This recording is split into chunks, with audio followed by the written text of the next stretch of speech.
नमस्कार। एक बार फिर से बहुत बहुत स्वागत है आप सभी का परीक्षा वर्ल्ड के इस यूट्यूब चैनल में। दोस्तों, यूपी ट्रिपल एससी की परीक्षाओं में प्रीवियस ईयर में जो क्वेश्चंस पूछे गए थे उनकी जो हम सीरीज चला रहे हैं उनको आज हम और आगे बढ़ाएंगे। आज से हम पढ़ना स्टार्ट करेंगे मध्यकालीन भारत के इतिहास से जुड़े प्रीवियस ईयर क्वेश्चंस को। इससे पहले हम पढ़े थे प्राचीन भारत के इतिहास से जुड़े कुछ इंपॉर्टेंट प्राचीन क्वेश्चंस को। तो प्राचीन भारत के इतिहास की जो हमारी सीरीज़ थी उसमें लगभग हमने 3 वीडियो अपलोड किया हुआ है और इन 3 वीडियो के माध्यम से जितने भी इम्पॉर्टेंट प्रश्न पूछे गए थे प्रीवियस ईयर की एग्जाम्स में उनको हमने कवर कर लिया था तथा आज से हम पढ़ना स्टार्ट करेंगे मध्यकालीन भारत के इतिहास से जुड़े कुछ प्रीवियस ईयर क्वेश्चंस को। ये सभी जो प्रश्न आपके होंगे ये यूपी ट्रिपल एससी की परीक्षाओं में पूछे गए प्रश्न होंगे। तो इन प्रश्नों को आपको बिल्कुल ध्यान से पढ़ना है क्योंकि ये सभी जो प्रश्न हैं प्रीवियस ईयर क्वेश्चंस के आपकी जो राजस्व लेखपाल की परीक्षा होने वाली है उसके लिए काफ़ी ज़्यादा हेल्पफुल है। क्योंकि जो भी परीक्षाएं आगे कंडक्ट करवाई जाती हैं उनमें जो है प्रीवियस ईयर क्वेश्चंस का जो रोल होता है काफ़ी ज़्यादा इंपॉर्टेंट होता है। तो बहुत सारे जो प्रश्न होते हैं प्रीवियस ईयर के वो हूबहू डायरेक्टली जो है आगे की परीक्षाओं में पूछ लिए जाते हैं। तो इस कारण से जो ये सीरीज है आपकी प्रीवियस ईयर क्वेश्चंस की आपकी लेखपाल की परीक्षा के लिए काफ़ी ज़्यादा हेल्पफुल है। तो ये सभी सीरीज को आप डेली बेसिस पे फॉलो करते रहिएगा। मैं आशा करता हूँ इस सीरीज से आपके एग्जाम में बहुत सारे प्रश्न देखने को मिलेंगे लेखपाल की परीक्षा में। तो चलिए आज के वीडियो को शुरू करते हैं और देख लेते हैं कि मध्यकालीन भारत से जुड़े और महत्वपूर्ण कौन कौन से प्रश्न हैं जिनको आज हमने इस वीडियो में सम्मिलित किया हुआ है। तो चलिए वीडियो को शुरू करते हैं। पहला प्रश्न आपकी स्क्रीन पर है, मोहम्मद गौरी जो है और किस वर्ष, यानी आपको बताना है कि मोहम्मद गौरी को किस वर्ष पृथ्वीराज तृतीय ने पराजित किया था, आपको बताना है। तो पृथ्वीराज तृतीय यानी कि पृथ्वीराज चौहान ने मोहम्मद गौरी को कब पराजित किया था? तो आपको याद होगा एक फेमस लड़ाई लड़ी गई, मतलब 2 फेमस युद्ध लड़े गए थे तराइन के जो है 2 फेमस युद्ध लड़े गए थे। कब कब? तो एक था आपका 1191 ईस्वी में और एक था आपका 1192 ईस्वी में। तो ये दोनों जो लड़ाइयाँ थी आपकी तराइन की ये पृथ्वीराज चौहान और मोहम्मद गौरी के मध्य लड़ी गई थी। तो पहली जो तराइन की लड़ाई थी 1191 ईस्वी वाली, इसमें जो है पृथ्वीराज चौहान ने किसको पराजित कर दिया था? तो मोहम्मद गौरी को। यानी कि पहली तराइन की लड़ाई में पृथ्वीराज चौहान ने मोहम्मद गौरी को हरा दिया था। वहीं जब 1192 में दूसरी तराइन की लड़ाई लड़ी जाती है तब दूसरे युद्ध में जो है मोहम्मद गौरी ने पृथ्वीराज चौहान को हरा दिया। तो ये दोनों लड़ाइयाँ आपको याद रखने हैं। पहले युद्ध में पृथ्वीराज चौहान की विजय होती है और दूसरे युद्ध में पृथ्वीराज चौहान हार जाते हैं मोहम्मद गौरी से। तो आप इसे ध्यान दीजिएगा, भूलिएगा मत। इसके बाद अगला प्रश्न यहाँ पे हमारा है, पहली बार भारत पर आक्रमण करने वाला मुस्लिम कौन था, आपको बताना है। प्रथम मुस्लिम आक्रमणकारी का आपको नाम बताना है जिसके द्वारा भारत पर आक्रमण किया गया था। तो प्रथम मुस्लिम आक्रमणकारी था मोहम्मद बिन कासिम, यानी कि ऑप्शन जो आपका ए है बिल्कुल सही हो जाएगा। मोहम्मद बिन कासिम प्रथम मुस्लिम आक्रमणकारी था जिसके द्वारा 712 ईस्वी में जो है भारत पर सफल आक्रमण किया गया। तो ऑप्शन आपका ए बिल्कुल सही है, मोहम्मद बिन कासिम। आप इसे ध्यान दीजिएगा। अगला प्रश्न यहाँ पे हमारा है, नालंदा प्रसिद्ध शिक्षण एवं मठ का एक केंद्र, इसको कब नष्ट कर दिया गया था, आपको बताना है। तो नालंदा को नष्ट कर दिया गया था 1200 ईस्वी में किसके द्वारा? तो बख्तियार खिलजी के द्वारा। बख्तियार खिलजी के द्वारा जो है नालंदा विश्वविद्यालय को नष्ट कर दिया जाता है 1200 ईस्वी में। तो आप इसे ध्यान दीजिएगा। अगला प्रश्न यहाँ पे हमारा है, और लौह और रक्त की जो नीति है किसके द्वारा अपनाई गई थी? तो लौह और रक्त की जो नीति है यह अपनाई गई थी बलबन के द्वारा। तो राइट आंसर आपका क्या हो जाएगा? बलबन, यानी कि ऑप्शन आपका ए बिल्कुल सही हो जाएगा। बलबन के द्वारा जो है रक्त और लौह की जो नीति थी वह अपनाई गई थी। तथा बलबन जो था यह गुलाम वंश का एक शासक था। इसका टाइम पीरियड कब से कब तक था, आप ध्यान दीजिएगा। 1266 से लेके 1286 के मध्य जो है गुलाम वंश का यह शासक था बलबन। तो आप इसे ध्यान दीजिएगा, भूलिएगा मत। तथा इसने जो है जिले इलाही की उपाधि धारण की थी। किसकी उपाधि? तो जिले इलाही की जो उपाधि थी बलबन के द्वारा धारण की गई थी, जिसे आप ध्यान दीजिएगा। इसके अलावा जो बलबन था इसके द्वारा इसने अपने दरबार में सिजदा एवं पायबूस, आप याद रखिएगा, बलबन ने अपने दरबार में सिजदा सिजदा एवं पायबोस नामक जो 2 ईरानी पद्धतियां थीं उनको भी लागू किया था, तो इसे भी आप याद रखिएगा। इसके अलावा जो नौरोज उत्सव है, नौरोज उत्सव की शुरुआत भी इसी की तरह करवाई गई थी बलबन के द्वारा। तो इतनी सारी चीज़ें आपको याद रखनी है। अगला प्रश्न यहाँ पे हमारा है, किसके शासनकाल में इब्न बतूता भारत आया था? तो जो इब्न बतूता था यह 1313 ईस्वी में, आप ध्यान दीजिएगा, इब्न बतूता 1313 ईस्वी में मोहम्मद बिन तुगलक के टाइम पीरियड में भारत आया हुआ था। यानी कि ऑप्शन आपका ए बिल्कुल सही हो जाएगा। मोहम्मद बिन तुगलक के शासनकाल में जो इब्न बतूता था वह भारत आया था। तो आप इसे याद रखिएगा। इब्न बतूता जो था यह मोरक्को देश का वासी था। कहाँ का? तो मोरक्को का रहने वाला था इब्न बतूता। तो आप इसे ध्यान दीजिएगा।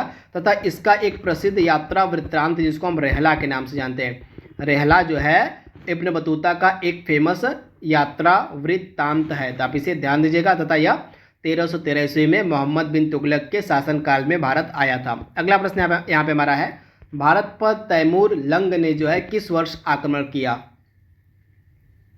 तो भारत पर तैमूर ने कब आक्रमण किया था? तो 1398 ईस्वी में। आप ध्यान दीजिएगा, 1398 ईस्वी में जो तैमूर था उसने भारत पर आक्रमण किया था। तो आप इसे ध्यान दीजिएगा, 1398 इसका राइट आंसर हो जाएगा। एक चीज़ और आप ध्यान दीजिएगा, जब तैमूर ने भारत पर आक्रमण किया था 1398 ईस्वी में, तो उस समय किसका शासनकाल था? तो उस समय शासनकाल था आपका तुगलक वंश का जो अंतिम शासक था नासिरुद्दीन महमूद का। किसका? तो नासिरुद्दीन महमूद जो था यह तुगलक वंश का अंतिम शासक था। तथा इसी के टाइम पीरियड में 1398 ईस्वी में जो तैमूर था उसने आक्रमण किया था। तो आप इसे याद रखिएगा। यह भी आपसे एग्जाम में पूछा जा सकता है कि जो तैमूर था उसने किसके शासनकाल में भारत पर आक्रमण किया था? तो नासिरुद्दीन महमूद, यह जो था तुगलक वंश का अंतिम शासक था, इसी के शासनकाल में जो है तैमूर ने 1398 ईस्वी में आक्रमण किया था। आप इसे ध्यान दीजिएगा। अगला प्रश्न यहाँ पे हमारा है, किस शासक ने भारत में तुगलक वंश की नींव रखी? तो तुगलक वंश की जो नींव थी किसके द्वारा रखी गई थी? तो गयासुद्दीन तुगलक के द्वारा। ऑप्शन आपका जो बी है बिल्कुल सही हो जाएगा। गयासुद्दीन तुगलक के द्वारा जो है तुगलक वंश की नींव रखी गई थी। तो आप इसे ध्यान दीजिएगा। ऑप्शन आपका जो बी है बिल्कुल सही हो जाएगा, गयासुद्दीन तुगलक। तथा तुगलक वंश का जो शासनकाल था यह कब से कब तक था, यह भी आप ध्यान दीजिएगा। तुगलक वंश का शासनकाल था 1320 ईस्वी से लेके आपका 1412 ईस्वी तक। आप इसे ध्यान दीजिएगा। जो तुगलक वंश था इसका शासनकाल कब से कब तक था? तो 1320 से लेके 1412 ईस्वी तक तुगलक वंश का शासनकाल था। तथा इस वंश की जो नींव थी रखी गई थी गयासुद्दीन तुगलक के द्वारा। तो आप इसे ध्यान दीजिएगा। अगला प्रश्न यहाँ पे हमारा है, दिल्ली में अलाउद्दीन खिलजी के शासन की अवधि आपसे पूछी जा रही है। तो अलाउद्दीन खिलजी के शासन की अवधि क्या थी दिल्ली में? 1296 से लेके 1316। यानी कि ऑप्शन आपका क्या हो जाएगा? ऑप्शन ए आपका बिल्कुल सही हो जाएगा। 1296 से लेके 1316 के मध्य जो अलाउद्दीन खिलजी था इसने दिल्ली पर शासन किया। तो ऑप्शन आपका ए बिल्कुल सही है। अगला प्रश्न यहाँ पे हमारा है, खिज्र खां निम्नलिखित में से किस वंश से संबंधित था? आपको बताना है। तो जो खिज्र खां था यह निम्नलिखित में से किस वंश से संबंधित था? तो सैयद वंश। आप याद रखिएगा, जो खिज्र खां था, खिज्र खां का संबंध आपका सैयद वंश से था। तथा यह जो खिज्र खां था इसी के द्वारा जो है सैयद वंश की स्थापना की गई थी। यानी कि जो खिज्र खां था इसको संस्थापक माना जाता है सैयद वंश का। तो आप इसे याद रखिएगा। तथा सैयद वंश का टाइम पीरियड क्या था? आप ध्यान दीजिएगा, 1414 से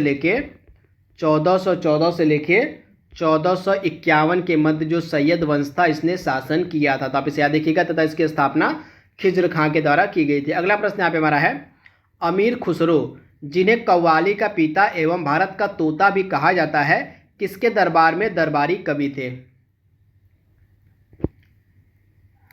तो अमीर खुसरो जो है किसके दरबार में दरबारी कवि थे? तो अलाउद्दीन खिलजी के। यानी कि ऑप्शन आपका सी बिल्कुल सही है। अमीर खुसरो जो थे ये अलाउद्दीन खिलजी के दरबार में दरबारी कवि थे। यानी कि ऑप्शन आपका सी बिल्कुल सही है। अगला प्रश्न यहाँ पे हमारा है, भारत में सिकंदर लोदी का शासनकाल कब से कब तक था? तो भारत में सिकंदर लोदी का जो शासनकाल था यह कब से कब तक था, तो आप ध्यान दीजिएगा 1489 से लेके 1517 तक, यानी कि ऑप्शन आपका जो सी है बिल्कुल सही हो जाएगा। आप इसे ध्यान दीजिएगा, भारत में सिकंदर लोदी का जो शासनकाल था यह कब से कब तक था, तो ऑप्शन जो आपका सी है यह बिल्कुल सही हो जाएगा। आप इसे ध्यान दीजिएगा। अगला प्रश्न यहाँ पे हमारा है, और तुलु राजवंश की जो स्थापना थी यह किसके द्वारा की गई थी, तो तुलु राजवंश की जो स्थापना थी यह की गई थी वीर नरसिंह के द्वारा। तो आप इसे ध्यान दीजिएगा, वीर नरसिंह के द्वारा जो है तुलु राजवंश की स्थापना की गई थी। तो ऑप्शन आपका जो सी है बिल्कुल सही हो जाएगा। यह जो वीर नरसिंह था यह नरसा नायक का पुत्र था, नरसा नायक का पुत्र था वीर नरसिंह, इसी के द्वारा जो है तुलु राजवंश की स्थापना की गई थी। अगला प्रश्न यहाँ पे हमारा है, किस प्राचीन साम्राज्य में महिलाएं कुश्ती में भाग लेती थी, तो आप ध्यान दीजिएगा विजयनगर साम्राज्य में जो महिलाएं थी वो कुश्ती में भाग लिया करती थी। तो आप याद रखिएगा ऑप्शन जो आपका है बी बिल्कुल सही हो जाएगा। विजयनगर साम्राज्य में जो है जो महिलाएं थी वो कुश्ती में भाग लिया करती थी। आप इसे ध्यान दीजिएगा, ऑप्शन आपका बी बिल्कुल सही है। तथा यह जो विजयनगर साम्राज्य था इसकी स्थापना किसके द्वारा की गई थी, हरिहर प्रथम और बुक्का राय नामक दो भाइयों के द्वारा जो है इस साम्राज्य की स्थापना की गई थी। अगला प्रश्न यहाँ पे हमारा है, विजयनगर जो राज्य है यह किस नदी के किनारे स्थित था, तो विजयनगर जो राज्य था यह तुंगभद्रा नदी के किनारे अवस्थित था। तो ऑप्शन आपका ए बिल्कुल सही हो जाएगा, तुंगभद्रा नदी के किनारे स्थित था विजयनगर राज्य, यानी कि ऑप्शन आपका ए बिल्कुल सही है। अगला प्रश्न यहाँ पे हमारा है, विजयनगर साम्राज्य के संस्थापक कौन थे, आपसे पूछा जा रहा है। तो फेमस जो विजयनगर साम्राज्य था इसकी स्थापना की गई थी हरिहर राय और बुक्का राय के द्वारा, यानी कि ऑप्शन आपका ए और बी दोनों सही है। हरिहर राय और बुक्का राय दो भाई थे जिनके द्वारा जो है विजयनगर साम्राज्य की स्थापना की गई थी। तो ऑप्शन ए और बी दोनों सही आपका है। आपको उस वर्ष को बताना है जिस वर्ष में गुरु गोविंद सिंह ने वैसाखी दिवस को आनंदपुर साहिब में सिखों की समान बैठक बुलाई थी और खालसा की नींव रखी थी। आपको उस वर्ष का नाम बताना है जिस वर्ष में बैसाखी के दिन के अवसर पर आनंद साहिब में सिखों की समान बैठक बुलाई गई थी और खालसा की नींव रखी गई थी। आपको उस वर्ष का नाम बताना है। तो यह वर्ष कौन सा था, तो यह वर्ष आपका था, तो यहाँ पे आपके जो चारों ऑप्शंस दिए गए हैं आपके गलत दिए गए हैं चारों ऑप्शंस। यहाँ पे आपका राइट आंसर हो जाएगा 1699 ईस्वी में जो है 1699 ईस्वी में जो है खालसा की नींव रखी गई थी। तो आप इसे ध्यान दीजिएगा, ऑप्शन आपका क्या सही हो जाएगा, ऑप्शन आपका चारों गलत है। तो राइट आंसर आपका हो जाएगा 1699 ईस्वी में जो है खालसा की स्थापना की गई थी गुरु गोविंद सिंह के द्वारा। तथा ये जो गुरु गोविंद सिंह थे ये सिखों के 10वें और अंतिम गुरु थे। तो आप इसे याद रखिएगा, इनका जो जन्म था पटना में हुआ था। तो इसे भी आप ध्यान दीजिएगा, पटना में जो है गुरु गोविंद सिंह का जन्म हुआ था। इन्हीं की तरह जो है 1699 ईस्वी में खालसा की स्थापना की गई थी। तथा और जो गुरु गोविंद सिंह थे इन्होंने सिखों के लिए 5 ककार जो है अनिवार्य कर दिए थे। ये 5 ककार क्या थे इन्हें भी आप याद रखिएगा।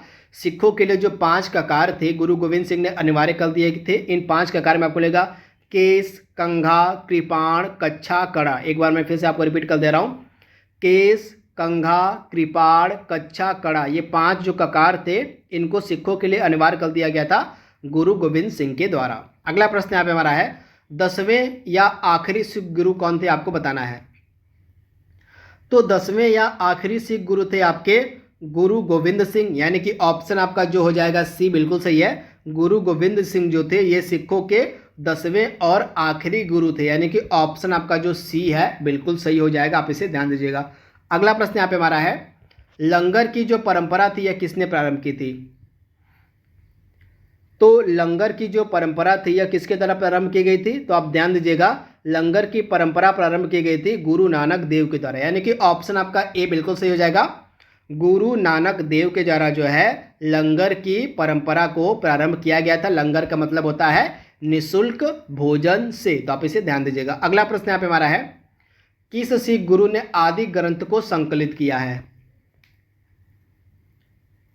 तो आदि ग्रंथ को संकलित किसने किया था, तो गुरु अर्जुन देव ने, यानी कि ऑप्शन आपका बी बिल्कुल सही हो जाएगा। गुरु अर्जुन देव के द्वारा जो है आदि ग्रंथ को जो है संकलित किया गया था। तो आप इसे ध्यान रखिएगा, भूलिएगा मत। तथा जो आपका मुगल शासक था जहांगीर, इसने जो है गुरु अर्जुन देव की हत्या भी करवा दी थी। तो आप इसे याद रखिएगा, जो जहांगीर था उसके द्वारा जो है गुरु अर्जुन देव की हत्या करवा दी जाती है। तो इसे भी आप याद रखिएगा। तथा गुरु अर्जुन देव के द्वारा ही आदि ग्रंथ को संकलित भी किया गया था। तो आप इसे ध्यान दीजिएगा। इसके बाद अगला प्रश्न यहाँ पे हमारा है, किस मुगल शासक के आदेश पर सिखों के 5वें गुरु गुरु अर्जुन देव जी को मार दिया गया था? तो मैंने आपको अभी बताया है कि जहांगीर के आदेश पर जो है सिखों के 5वें गुरु गुरु अर्जुन देव जी को मार दिया जाता है। तो ऑप्शन आपका डी बिल्कुल सही हो जाएगा, जहांगीर के आदेश पर। तो आप इसे ध्यान दीजिएगा। इसके बाद अगला प्रश्न यहाँ पे हमारा है, भक्ति आंदोलन को उत्तर भारत में लाने का श्रेय इनमें से किसको जाता है? तो भक्ति आंदोलन को उत्तर भारत में लाने का जो श्रेय है दिया जाता है रामानंद को, यानी कि ऑप्शन आपका क्या हो जाएगा, बी सही हो जाएगा। रामानंद को जो है भक्ति आंदोलन को उत्तर भारत में लाने का श्रेय दिया जाता है। अगला प्रश्न यहाँ पे हमारा है, इनमें से कौन सा विकल्प सही ढंग से मेल नहीं खाता है? तो आइए इसको देख लेते हैं। 1313 में इब्न बतूता भारत पहुंचा, जो कि बिल्कुल सही है। इसके बारे में हमने पिछले प्रश्नों में डिस्कस किया था। और गुरु नानक का जन्म 1506 में होता है, यह क्या कथन सही है कि गलत है? तो गुरु नानक का जो जन्म था यह 1506 में नहीं होता, यह 1469 ईस्वी में इनका जन्म होता है। तो ये आपका बी कथन आपका गलत दिया गया है। 1469 में जो है गुरु नानक देव का जन्म होता है। कहाँ पे? लाहौर के एक गांव तलवंडी में। कहाँ? तो लाहौर में एक गांव था तलवंडी, यहीं पे जो है गुरु नानक जी का जन्म हुआ था 1469 ईस्वी में। तो आपका ऑप्शन जो बी था यह सही सुमेलित नहीं था। उसके बाद 1290 में मार्को पोलो भारत आया था। उसके बाद 1498 में वास्को डी गामा कालीकट पहुंचा था। तो इस प्रकार से ये चारों सही सुमेलित हो गए हैं, इनको आप नोट डाउन कर लीजिएगा। अगला प्रश्न यहाँ पे हमारा जो कि लास्ट प्रश्न है, बीजक पुस्तक के लेखक कौन है? तो बीजक पुस्तक के लेखक आपके कौन है? तो कबीर दास, यानी कि ऑप्शन आपका बी बिल्कुल सही हो जाएगा, कबीर दास। तो दोस्तों मध्यकालीन भारत के इतिहास के प्रीवियस ईयर क्वेश्चंस का जो पार्ट 1 था उसको हमने कंप्लीट कर लिया है। जल्दी इसका पार्ट 2 भी अपलोड कर दिया जाएगा। तो आज के लिए बस इतना ही। Thank you, thanks for watching, thank you.